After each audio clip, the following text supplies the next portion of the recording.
Hello there, welcome to the 78th episode of Under the Radar. It is a pleasure to be back today. I have a band that I'm very excited to cover, who I've covered in the past, but first I would like to say that if you have not been subscribed to my YouTube channel at Slave to Servant, please do so, and I would like to note that I just dropped a music video for a brand new single entitled Lift a Mofo Up. Went and filmed all the B-roll, got it up. Very proud of the outcome of that. Features my friend Mark Esses of the band For the Fallen Dreams, and previously in the series as I've covered Flowers for Dorian. Just very proud of the 3 songs that he and I collaborated on for this upcoming release entitled The Red Tape, to be dropped in 2025. We have one more song that we have not released. We've released Lethal Ingestion and Lift a Mofo Up, and then the third single that I'm still gonna film B-roll for and put a single out for is entitled Stop. Very pumped. That's a little bit more punk rock, as the other 2 are a little bit more in the ska punk and then, you know, new metal, post-hardcore genre. But this one is more kind of a throwback to the NoFX, like Punk and Drublick era of bands with maybe some grunge influence on it. Very fast song, so I'm excited to get that filmed soon.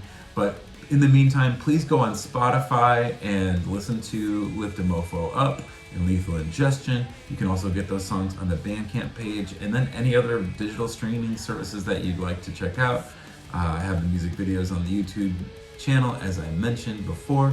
And so without further ado, let's go ahead and get into this episode today. And in the past, I've covered this band. In episode 10, showcased their debut EP, All of This Is Circumstance, which was produced by Matt Allison, who produced Retro Morning and Alkaline Trio and so many other bands that I could name. But one of my favorite releases at the time, as I was kind of newly coming into this Chicago scene, and I don't really want to get too much into the history on this since I've extensively covered the band's formation and those years early on, but I did want to say that the band kind of went through some incarnations at the beginning. They had a keyboardist named Gene at the beginning, which I don't think they ever released any demos with Gene on them, but it was a little bit more of that Moog kind of synth, emo, Reggie and the Full Effect kind of style going on with what they were doing. And I think the band did a few shows with Gene, and then they ditched the keyboard altogether.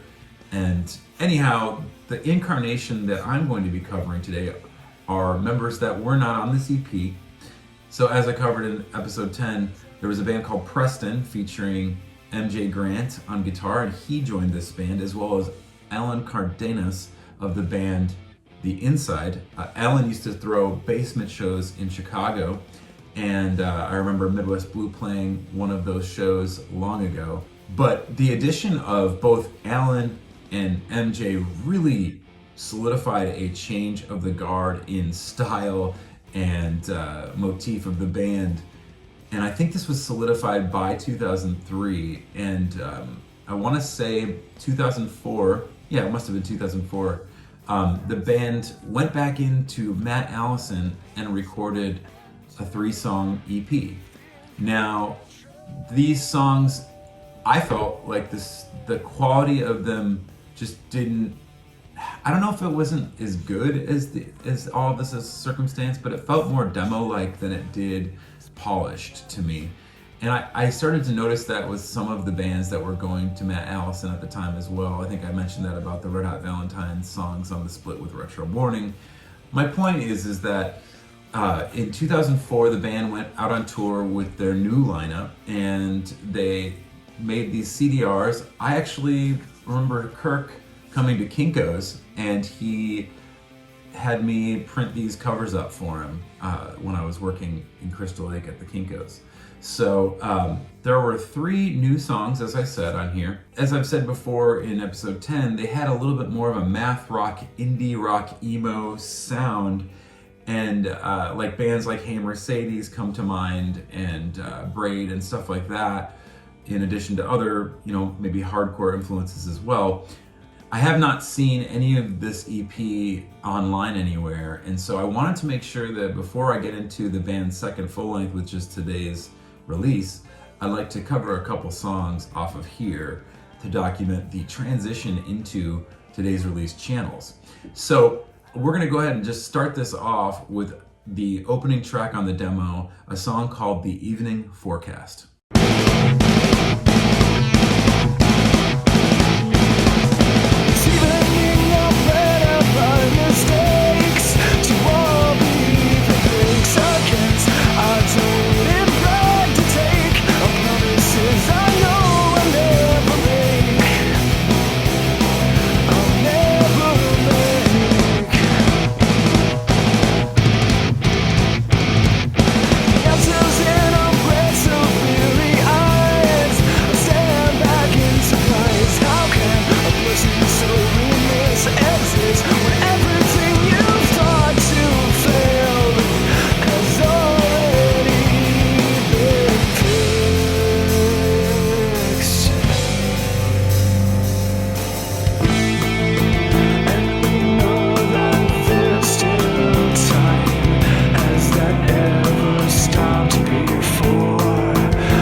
Now this song is in 4/4, and the band sort of was known for doing things in like 5/4 and 7 and different kinds of odd time signatures as math rock oriented bands would do. But I would say there was more, cut time stuff going on in some of their music prior to channels, whereas there was a big shift, and you'll hear it as I get into some of these other songs. But even at the end of the Evening Forecast, it does change to like 6/8 or 3/4 at the end. And so there's a wild shift in going into 6/8 time rather than utilizing 4/4 time. And so I think the Evening Forecast is kind of the final nail in the coffin on that time signature in the band. There was a vast departure after this song. And so you'll hear it now in this next song, which is in 6/8 time, and this song is entitled Willed, Weak, Spirited. We defense, something further means, but do you really think that we can reduce this? Please introduce me. As for time, right on cue, and the expectation knew, still they denied it. So they divide us.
as you could hear, a lot of that at the beginning that I played was in a 6/8 or 3/4 time, and then the band got a bit more mathy with it, a little bit more ambient, and this is definitely a sign of things to come for the band's future. I really love the ending to that last song a lot. I like what Kirk was doing on the vocals. Kirk's voice always, to me, was very impressive. He had a more baritone range, wasn't throaty, had a very nice delivery in his voice. Big fan of Kirk Finley and Why Intercept as a whole. So the third and final song on here is actually the only song that was re-recorded for the band's debut full-length, and well, only full-length, entitled Channels. This song was on the demo version. It was faster in BPMs, so it had a little bit more energy to it, but I really like what they did with the album version, so I'm gonna go ahead and play this song, and it is entitled Interior.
That was a fan and friend favorite, I think, of the band. I know I really dug Interior. And funny enough, it actually closed out not only the demo, but it closes out Channels, their full length. And so now that you've heard a little dose of the prior two Channels and one song off of Channels, let's talk a little bit about that record. So Channels was released in 2008. Actually, it was released Saturday, June 7th. That was the release show, which I got, in a small way, I got to play that. As I mentioned in the Vaporize episode, Vaporize opened for them and this album release at Ronnie's, and we did the song Accessory off of the Vaporize album, which would then go on to birth Boom Juice, which I'll be covering in the future. But let's just go ahead and back up and get into what really matters today, which is Why Intercept. And let's celebrate this. So one thing I wanted to note was that they self-released this one, whereas their first EP was released by a label out of Tennessee called The New Beat. and they self-funded this thing. On top of the band switching members, switching styles, and all of this, at some point they stopped going to Matt Allison, and they decided to go to a different studio and utilize different production engineers, etc. And this is something that I wanted to explain a little bit, because I noticed on Reddit, this is a common misconception that even I was confused about. What I presumed to be true and was led to believe was that the band went to Matt of the band Hum, and he produced this record. Now that is not fully true. I think Matt was present during the recording of Channels because they utilized Matt's studio.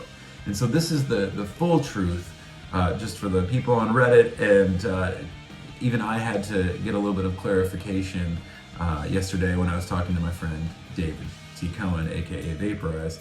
So the band went to Great Western Record Recorders, and that is owned by Matt from Hum. So Matt's studio was where they tracked this. As I said, I think that Matt was present for the recording of it. However, Matt did not produce it. Though, another character from another great band called Shiner, Mr. Paul Malinowski, the bass player of Shiner, produced this album with Why Intercept. So these are the facts on Channels, and just want to make sure I clear that up so that people know. I should probably maybe even put this up on Discogs or something like that. I haven't found it up on there, although their EP is there. That being said, back to June 7th, and the reason why I remember June 7th was not only because I played at Ronnie's with Why Intercept and Vaporize, etc. It's because the Smoking Popes, that was their record release show as well that night at the Metro. It was for their comeback album, Stay Down, which was released on Curb Appeal Records. And I remember driving from Ronnie's all the way to the Metro to go not attend the show, but just to walk into the record store portion where they sell the merch, where Clubhouse used to be at the Metro. And I purchased myself that CD, and then I left, and then went back and watched Why Intercept. So yes, this was a very memorable night for me. Two bands from Chicago that I loved were releasing records, and I had to have them. As I usually do when I love something, I have to buy a physical copy of it, still to this day. One thing I wanted to mention was that on all of this is circumstance, you had, I think, 6 songs on that EP, probably clocking in at about maybe 15 minutes in length. I think that might be being generous. Very short songs, right? Well, the band completely changed directions. I mean, you have a complete 180 going on here. And with Channels, let's put it this way, there are 9 tracks on this album. One is an interlude, so it's not like a full, band with singing song, but there are 9 tracks, and this thing clocks in at 51 minutes. I'm just trying to remember if I've ever released even an album that was 51 minutes in length. Maybe I have. But that would have been a lot more songs, like 13, 14 songs versus 9.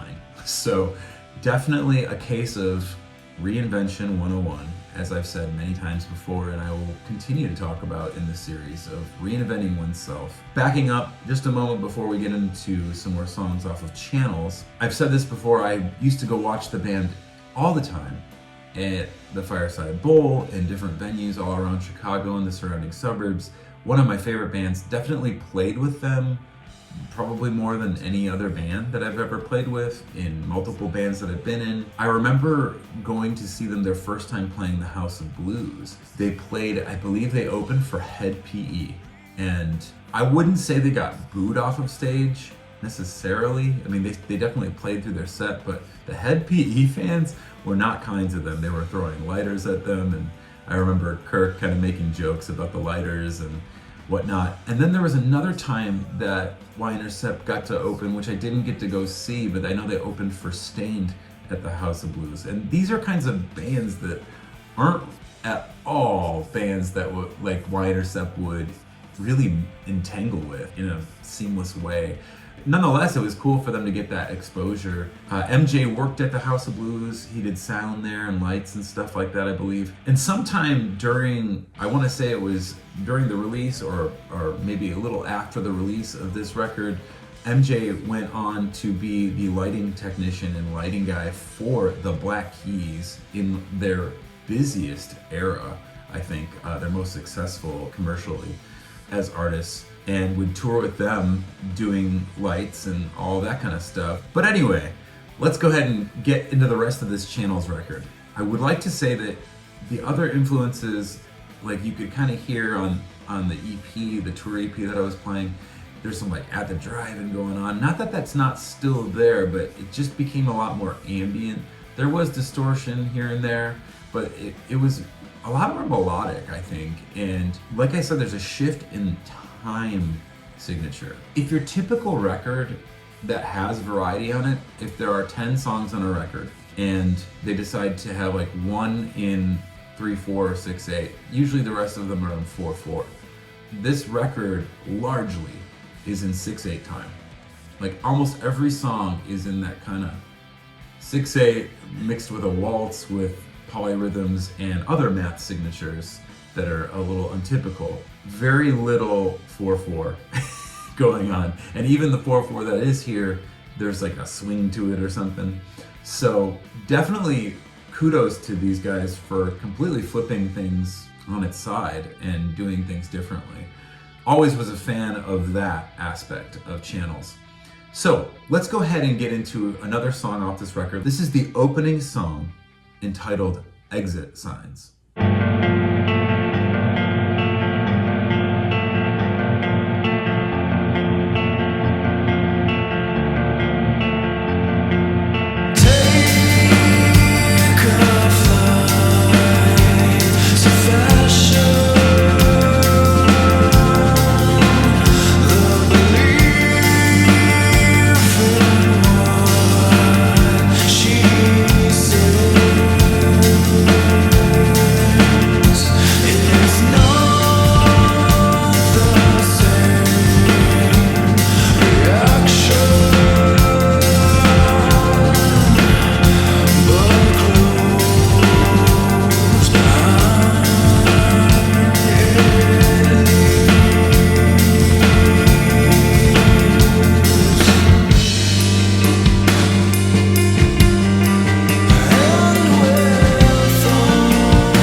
What a beautiful song that is. The 6/8 time, but with 16th notes on the hi-hat is really cool. Dan Lasik on the skins, always impressive. Now this next song on here is gorgeous. The guitar parts in it, oh man, they really grab me. I think this is the only, there might be 2 songs on the record that have 4/4 tendencies.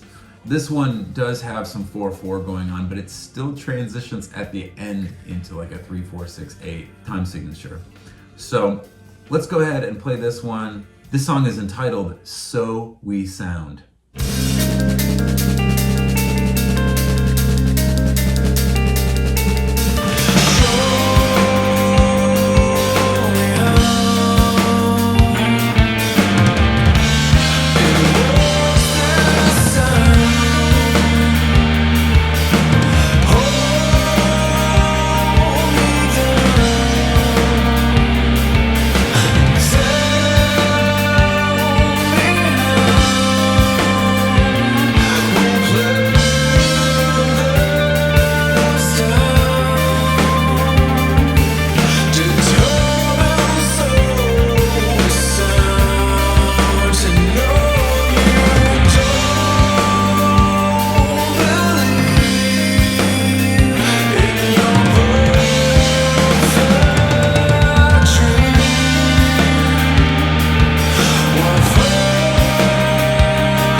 absolutely gorgeous. The guitar work in that, the cleans, the ambience, all of it. Just really love that one.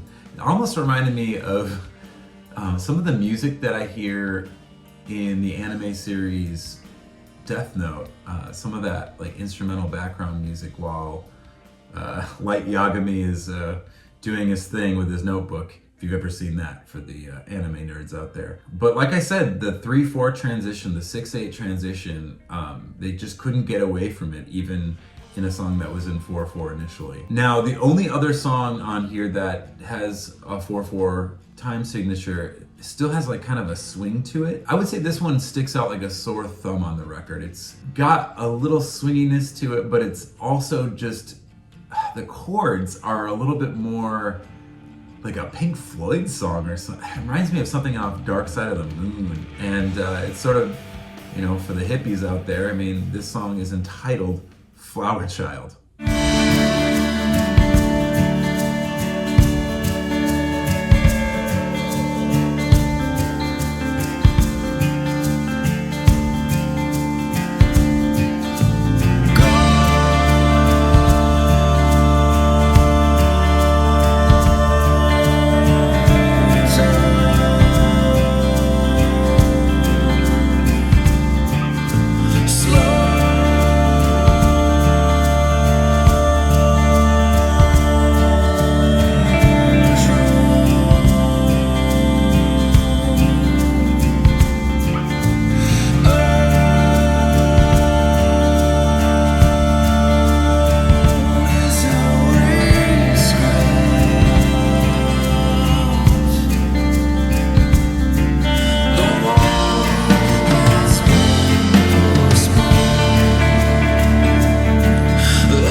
That is by far the most unique track on the record, as far as standing out from the bunch.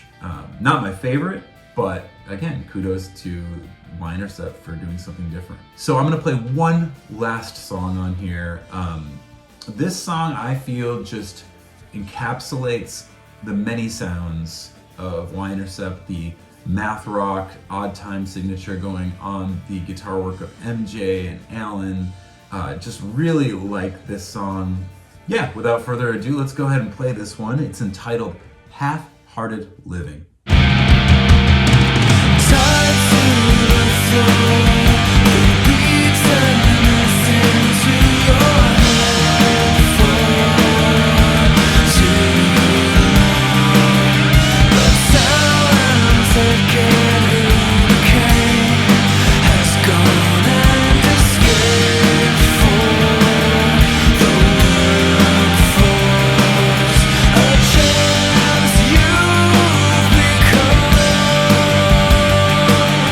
The reason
What an excellent record. If you have not heard Channels before, or even if you have, I would strongly recommend going to Bandcamp, and you can not only download or stream this record, but they still have CD copies that are shrink wrapped like this for sale if you'd like to get a physical copy. So I'm gonna see if I can get this thing up on Discogs and at least like present it to the internet, because it's definitely a gem of a record from the Chicago scene. The band's best work by far. I would also like to say, in closing, on the style of the band, I felt like Why Intercept sort of would have fit in with bands like Minus the Bear to a degree, with that math rock influence.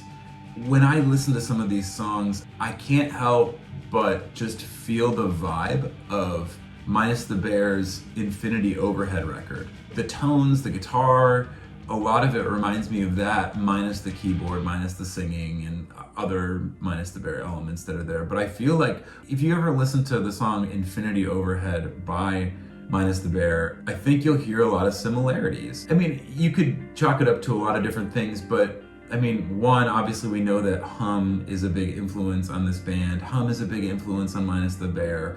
That shoegaze element, the math rock influence, all those things. Just a great record, and I want to just give shout outs to Kirk Finley on the vocals and bass again, Ellen Cardenas, previously of The Inside, on guitar. For a while, Dan Lasik, Mr. Dan, was in a band called the Atlas Moth that did a lot of extensive touring, made a bunch of records, kind of a psychedelic metal band from Chicago. Great, like, post-metal kind of style with that band. And then MJ, as I was saying, had worked at the House of Blues and went on tour with Black Keys for a while. I don't know where he ended up, but he definitely had some adventures being the light technician for Black Keys in their most successful era as a band. So, yeah, shout outs, much love to the Why Intercept guys. I know that I was talking to Dave, aka Vaporize, last night, and we were just reminiscing on how we met the band and how Why Intercept was a big part of us connecting. And so I just want to celebrate Channels, a underground, truly under the radar record that needs to be heard. I think that you would do yourself a great service by checking this record out. Again, on Bandcamp, go check it out, get Channels. And then, yeah, in other news, I am now getting prepared to film a music video for the song Stop, which I'll be putting out, I would hope, in about a month or two before the new year, just to kind of build a little bit more anticipation for my next release with Slave to Servant, entitled The Red Tape.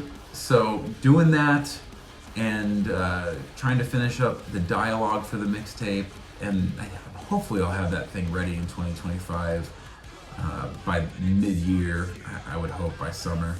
Yeah, I'm just gonna keep plugging away. I'm gonna be doing another episode of Under the Radar, episode 79, coming up probably while I'm in North Carolina playing. I'll squeeze one more episode out on the band Vacation Bible School, great punk rock band who I've mentioned in some previous episodes, and looking forward to covering my favorite release by the band entitled Unlucky. And yeah, I'll be back soon. I just want to say thank you for the comments, thank you for the viewings of the latest music video for Lift a Mofo Up by Slave to Servant. Again, check that out on all digital streaming platforms, and I will be back soon. Thank you so much for your time.